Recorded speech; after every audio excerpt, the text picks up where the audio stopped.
What's up guys, it's Darius, and today I wanted to bring you guys a different type of video. We're actually going to be talking about the PS4 Pro. So before I get into anything in terms of my thoughts and whatnot, I'm actually going to tell you about basically the basic info we have about what happened yesterday. So yesterday Sony held a meeting on September 7th, and they basically talked about the two new models of PS4 coming out. And basically what they explained was that the new model that's coming out, the new base model actually, is the PS4 Slim. They're not calling it the PS4 Slim, they're just calling it PS4, but it's a totally new design, and it's basically going to replace the standard model that you have right now from here on out. So from now on, you won't see basically the eraser type design for PS4 anymore. It'll be this basically newer, basically the design and model you've been seeing floating around the internet for a while, and it's actually going to be selling for $300, which is a pretty good price for what you're getting with a PS4. Next, they actually talked about the new PS4, what's been going around, called the PS4 Neo, and it's actually called PS4 Pro. As you've seen from the past couple hours, that's what it's called now, and it's going to be selling for $400. It's going to be released in November 10th, 2016, and what it basically provides is not anything too much, not anything ridiculously significant what people were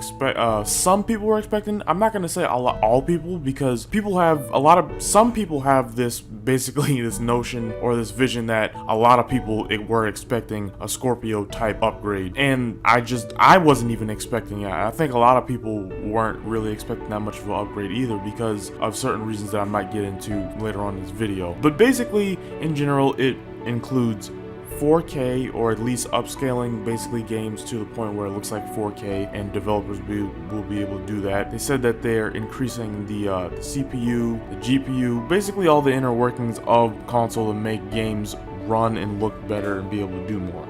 They're also introducing HDR, which also it'll actually be a part of the standard PS4 through a firmware update as well. So basically all PS4s from here on out will include HDR. And I think another thing they talked about was like forward compatibility. So basically all of your games that you own now will in the future be able to be just straight up transferred to the newer PS4 if you feel like upgrading, which is a very good sign. That's something that I was actually looking forward to. And yeah, that's basically it. I mean, it's not anything, like I said, incredible, but it's something for those people who have, you know, that ability to actually basically take advantage of 4K. Also, they said that there's a new 4K YouTube app coming out, so if you want to watch videos in 4K and those videos are available on YouTube in 4K, you can actually watch that. And also there will be a 4K Netflix app coming to it as well. So now I want to get to basically the second half of the video and basically say, who is the PS4 Pro for? Who is going to buy it, and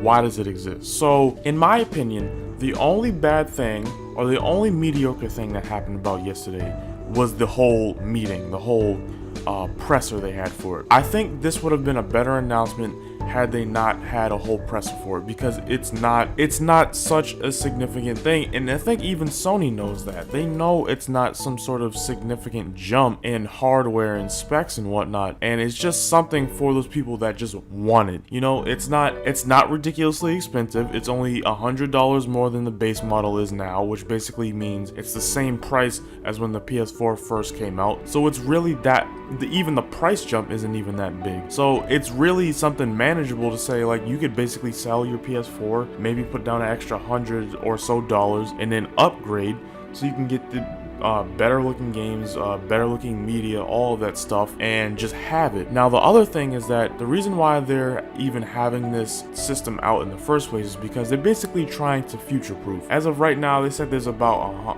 1 point something million, I think in the US alone there's 1 point something million 4K TVs. That could be worldwide, but I think that might be just for US. But there's 1 point something million users or owners of 4K TVs in the US or worldwide. I would have to, you guys could probably correct me down in the comment section. But basically, just like how HD has become the standard, and back then when the PS3 and the 360 came out, HD TVs were starting to phase in. You know, at the beginning, not a lot of people had HD TVs, but as time went on, as more games came out that supported HD, and you really wanted to take advantage of that, and more media in general was switching to 720 and 1080, people decided to get HD TVs. On top of the fact that HD TVs, because they were coming more common, the price was starting to go down. You could get an entry model HD TV for not that much. The same thing is happening now with 4K TVs. Not a lot of people have 4K TVs and TVs that use HDR, but as time goes on, people will start to get 4K TVs and they will become low in price.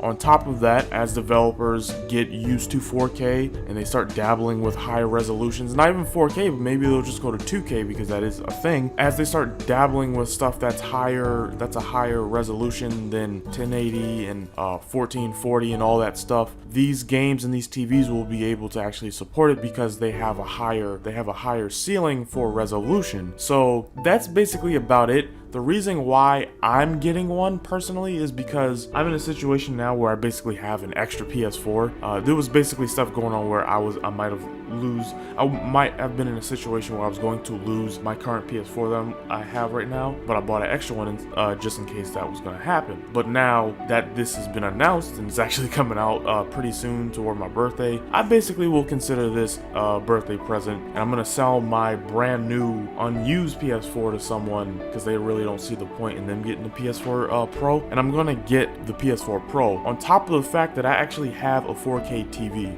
I have a 4K TV in my room, and that's my primary display. I play all of my games on it, and I know a lot of people would prefer like a smaller TV or maybe a monitor to play on, but that's my setup. And the fact of the matter is the PS4 Pro is actually going to be utilized if I get one because my TV is 4K. So that's actually what this console is aimed after.